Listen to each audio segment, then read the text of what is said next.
Wild salmon numbers have declined from a high in 1975 of 1.7 million adults returning.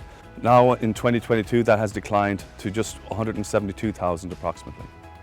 So there are many challenges that wild Atlantic salmon face. One of the biggest ones is climate change. The ocean is changing. They are moving around in response to those changes in climate. Their food resources are changing. So wild Atlantic salmon have a very difficult time in the ocean. Then they're coming back into rivers and experiencing effects from climate change. And that can have really detrimental impacts on the wild Atlantic salmon stocks as well. You know, I live beside the Boyne, which is the iconic salmon river of Irish culture, and it is certainly sobering to walk along the banks of the Boyne now and see the ash dying on the banks and realising that the salmon are largely absent from the river. So you immediately ask the question, what have we done and can we undo it?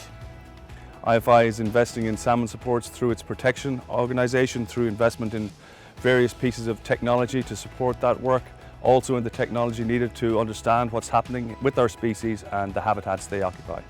So we need to continue to invest in Inland Fisheries Ireland. Our role as a government department is to put in place the policy, the regulatory structures and the governance arrangements to ensure that the incredible staff in Inland Fisheries Ireland can continue to do the valuable work that they do in terms of research and enforcement and to protect the national resource that we have. Salmon is iconic in Ireland in terms of our history, our heritage and our culture, and we want to enable Inland Fisheries Ireland to do the incredible job that they do.